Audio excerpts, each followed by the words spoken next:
Pada hari dia dilahirkan, anak laki-laki itu memilih sepasang borgol. Mereka yang hadir untuk memberi selamat terdiam. Karena mereka semua adalah penjahat. Untuk meringankan suasana, mereka memeluk anak tersebut dan mengambil foto ulang tahun bersama. Namun setelah mengambil foto, manajer penjara bergegas masuk. Di penjara, Anda tidak diperbolehkan menyelenggarakan pesta ulang tahun secara sembarangan.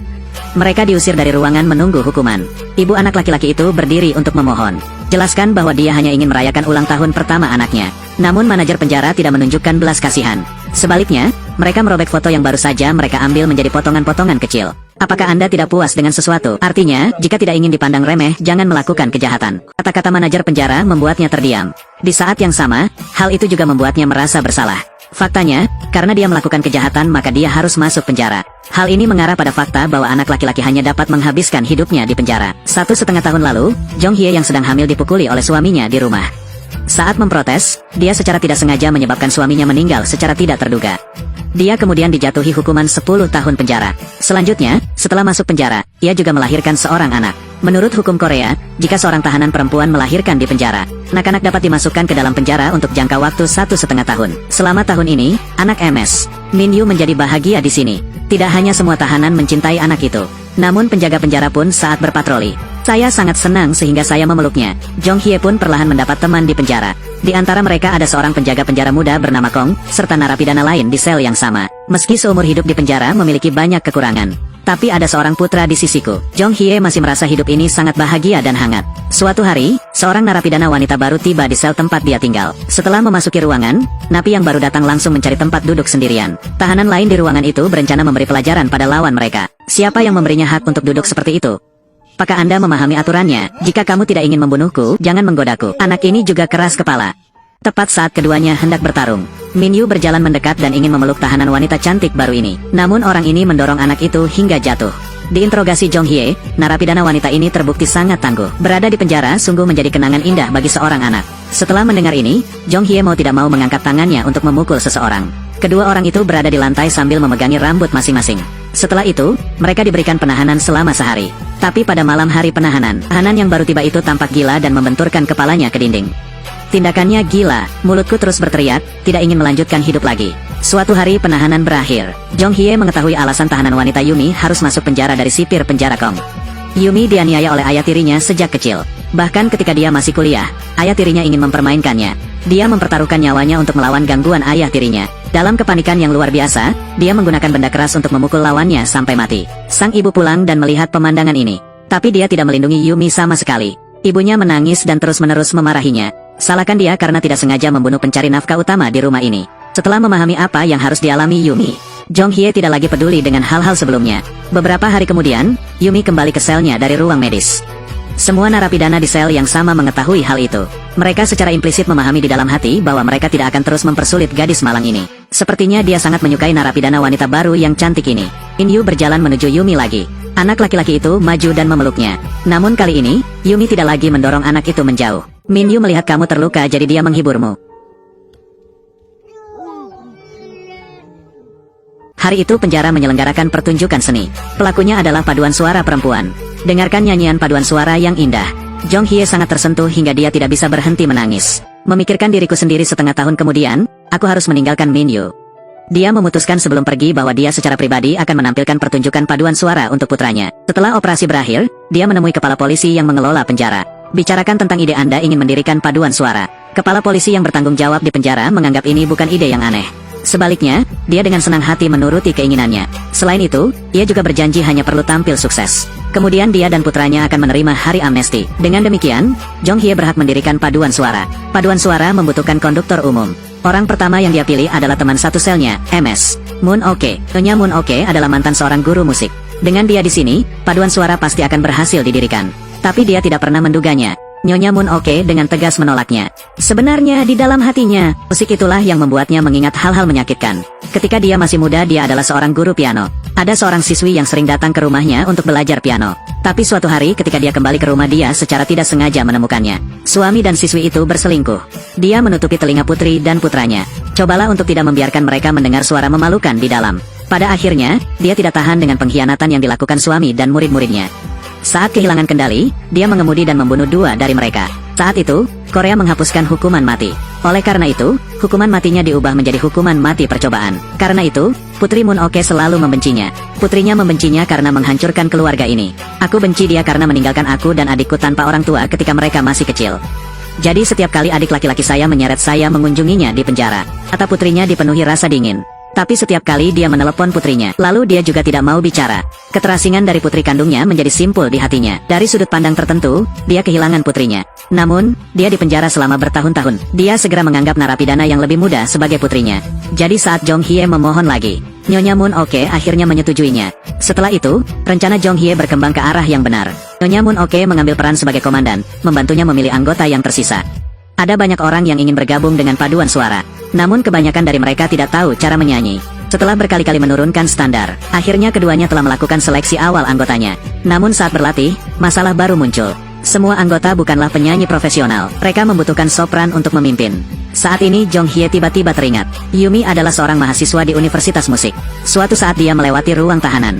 Saat itu, Yumi sedang bernyanyi sendirian di dalam.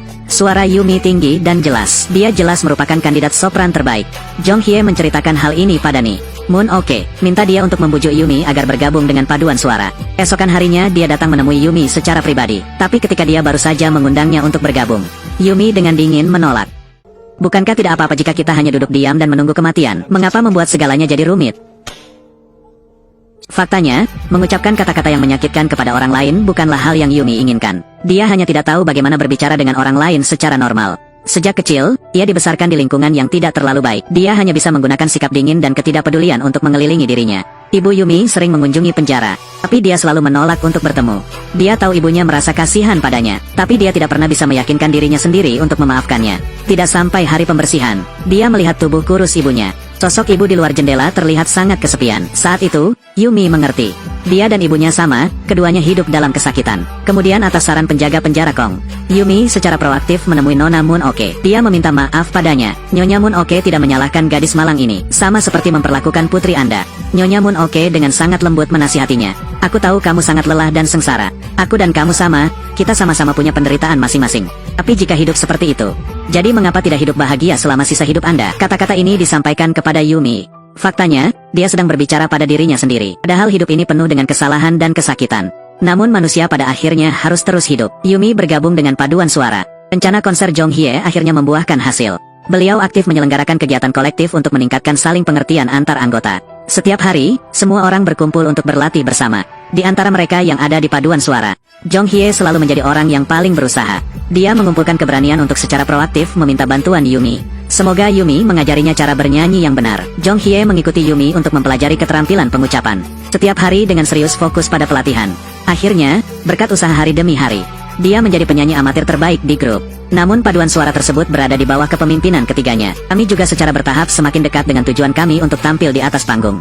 Suatu hari di tengah malam, Min Yu tiba-tiba mengalami demam tinggi. Jong Hye ingin membawa anaknya sendiri ke rumah sakit. Warden Kong dengan baik hati setuju untuk melepaskannya. Namun menurut peraturan, dia hanya boleh memakai borgol. Dia mengikuti polisi ke rumah sakit. Orang-orang di sini melihat borgol di wajah mereka dan menjadi waspada. Dokter memberi suntikan pada Min Yu, lalu memberitahu Jong Hye bahwa itu hanya flu biasa. Saat merawat Min Yu, borgol membuatnya sulit bergerak. Lihat adegan ini. Penjaga penjara Kong membuat keputusan yang sangat jujur. Tangan seorang ibu adalah obat terbaik untuk anaknya. Malam itu, Jong Hye duduk di samping Min Yu sepanjang malam. Dia menyentuh tahi lalat di tangan Min Yu. Rasakan kehangatan yang datang dari tangan anak Anda. Min Yu harus segera mengucapkan selamat tinggal padanya. Jadi pada saat ini, setiap detik yang berlalu sangatlah berharga baginya. Waktu maju 6 bulan kemudian, paduan suara tersebut akhirnya menampilkan penampilan pertamanya. Kepala polisi yang bertanggung jawab di penjara mengundang Menteri Kehakiman untuk datang dan menonton. Aula itu penuh dengan orang. Di bawah komando MS Moon Oke, nyanyian lembut dan gembira bergema di seluruh auditorium. Melodi lagunya menyampaikan kegembiraan. Pada saat yang sama, ini juga berisi harapan mereka tentang kehidupan baru mereka. Penampilan mereka diakhiri dengan tepuk tangan semua orang. Saat pertunjukan berakhir, Jong Hye pun mewujudkan keinginannya untuk melihat wajah putranya yang tersenyum. Setelah itu, Menteri Kehakiman memuji pengelolaan penjara. Pernyataan bahwa paduan suara bisa tetap di penjara terus berkembang lebih jauh. Jong Hye juga diampuni dan dibebaskan dengan jaminan suatu hari nanti.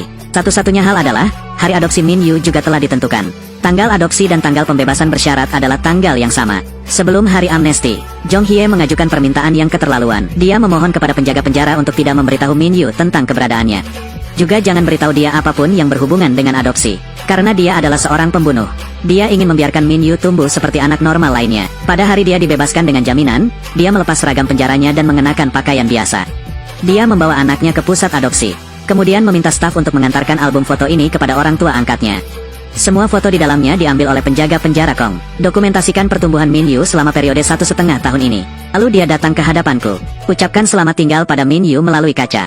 Kemudian, bersama penjaga penjara Kong, dia pergi. Tapi ketika dia sampai di pintu, dia tiba-tiba berhenti. Dia mengabaikan semua orang dan berbalik dan berlari masuk. Lihat Min Yu dipeluk oleh orang lain.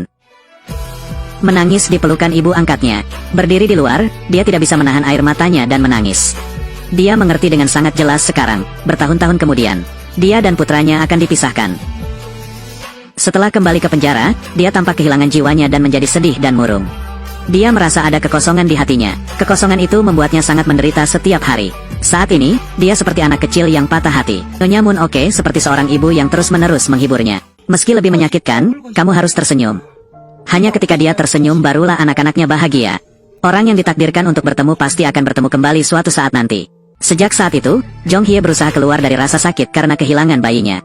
Setiap hari dia berlatih dengan paduan suara. Biarkan kekuatan musik menghilangkan kabut suram di hati Anda. Kebahagiaan telah menjadi favorit umum para narapidana. Pada saat yang sama, secara bertahap menjadi benang yang mengikat mereka bersama-sama. Kebersamaan setiap pagi dan sore membuat mereka semakin dekat. Seiring berjalannya waktu, mereka bergantian melihat teman-temannya dibebaskan dari penjara. Hari-hari berlalu seperti itu, 4 tahun kemudian. Sekarang paduan suaranya benar-benar brilian, bahkan dimuat di majalah oleh media.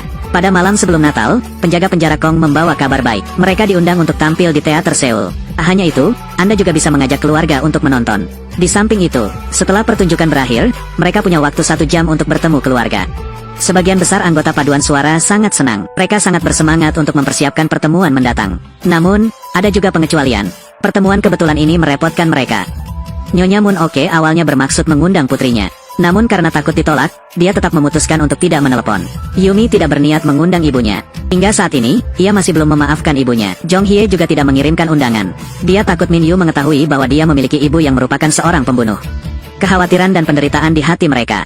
Adegan penjara Kong terlihat jelas. Jadi dia seenaknya mengundang ibu Yumi, lalu pergi ke rumah orang tua angkat Min Yu.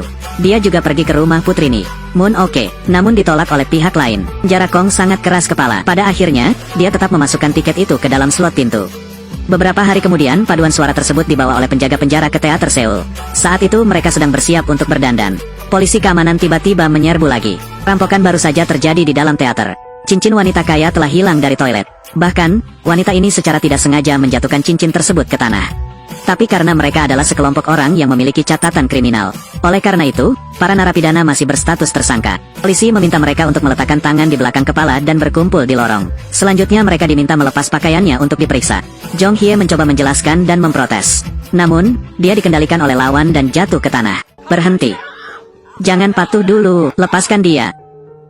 Karena itu terjadi secara tiba-tiba. Panitia sedang bersiap untuk membatalkan penampilan paduan suara tersebut. Kepala polisi yang bertanggung jawab atas penjara mengetahuinya dan sangat marah. Dia meminta polisi lapas menghubungi pihak penyelenggara. Lalu dia dengan cepat berlari ke belakang area pertunjukan. Lihat narapidana wanita berpakaian buruk berlutut berjajar. Dia memilih untuk mempercayai tahanan yang dikelolanya. Apa yang sedang kalian lakukan, peserta pertunjukan ini?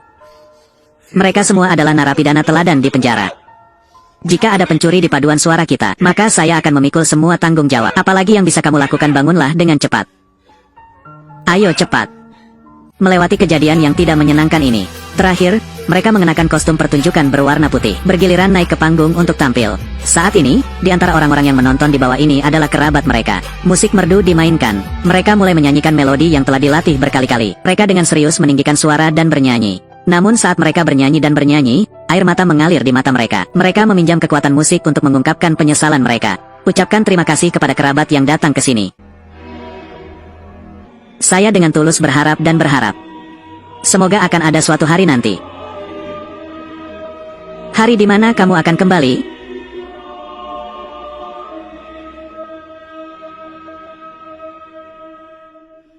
Nyanyian terhenti, penampilan paduan suara berakhir sukses dengan tepuk tangan dan air mata.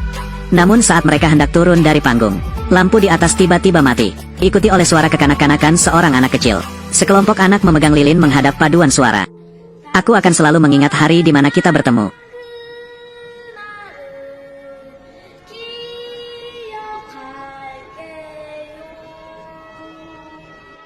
Entah kita tetap bersama atau harus berpisah.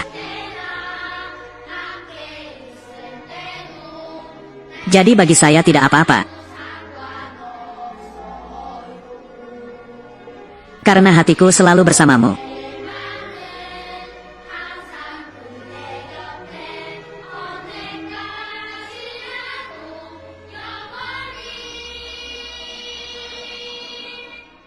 Kalau kita bertemu lagi, tolong bernyanyi.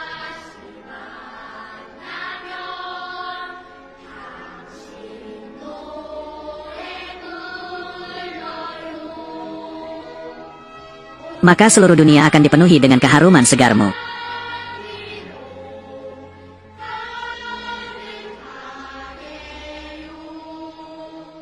Usai pertunjukan berakhir, para narapidana bergantian menemui kerabatnya di bawah panggung. Yumi akhirnya menerima permintaan maaf ibunya. Saat ini dia akhirnya setuju untuk berdamai dengan ibunya. Nyonya Moon Oke menemui putranya yang datang untuk menonton pertunjukan. Dia sangat senang karena putranya tidak membenci dirinya sendiri. Sebenarnya putrinya juga datang. Hanya saja dia belum pernah bertemu muka dengan muka. Jong Hye juga bertemu kembali dengan putranya Min Yu. Hanya saja sekarang dia memanggilnya Bibi. Dia dan Min Yu bertanya tentang satu sama lain. Kemudian dia mengetahui bahwa Min Yu sekarang telah mengganti namanya. Min Yu. Salah. Lemah. Bolehkah aku memeluknya? Mama. Lakukan saja seperti saat kamu bertemu gadis-gadis di taman kanak-kanak di pagi hari. Saya memeluknya. Aku mencintaimu. Dia juga mencintaimu. Ibu angkatnya, seperti sebelumnya, juga memberikan album foto kepada Jong Hye. Di dalamnya ada catatan perjalanan 4 tahun Min Yu. Melihat anak laki-laki di foto itu, lambat laun tumbuh dewasa. Air matanya jatuh seperti hujan. Dia tidak ingin putranya mendapat reputasi buruk sebagai anak seorang pembunuh. Tapi aku juga sangat berharap orang di sekitarku yang melihat tumbuh kembang anakku adalah diriku sendiri. Tidak lama setelah pertunjukan berakhir, sebuah berita sampai ke penjara. Belum lama ini terjadi pembunuhan serius. Korea Selatan karena kasus ini telah menetapkan kembali hukuman mati. Ini juga berarti, hukuman percobaan terhadap Moon Oke juga akan menjadi hukuman mati. Malam itu polisi membawanya keluar dari penjara. Tujuan mereka adalah rumah putrinya. Nyonya Moon Oke berjalan masuk. Putri dan putranya sedang menunggu di dalam. Putrinya telah diperingatkan. Ini adalah pertemuan terakhir mereka. Keduanya melakukan upacara di depan nih. Moon Oke, kemudian makan makanan lezat bersama. Malam harinya, mereka bertiga tidur bersama. Saat dia tertidur lelap, putrinya dengan lembut memegang tangannya. Sore berikutnya, penjaga penjara Kong datang ke penjara untuk membawanya keluar kamar. Agar orang lain tidak mengetahuinya, sipir Kong berbohong bahwa seseorang sedang mengunjungi penjara. Guru kami benar-benar diberkati sekarang. Sebelumnya tidak ada yang datang berkunjung, kini 2 hari berturut-turut ada orang yang datang.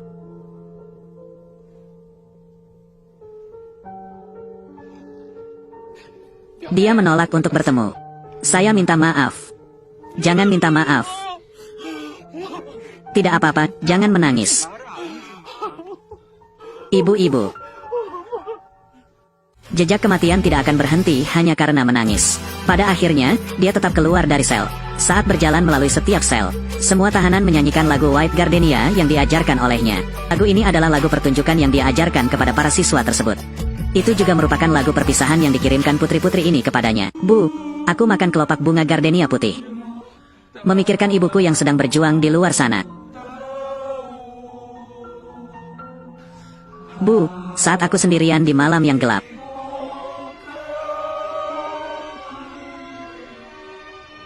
Aku selalu memikirkan ibuku, menahan rasa sakit di bawah kakinya, berjalan di jalan pulang ke rumah.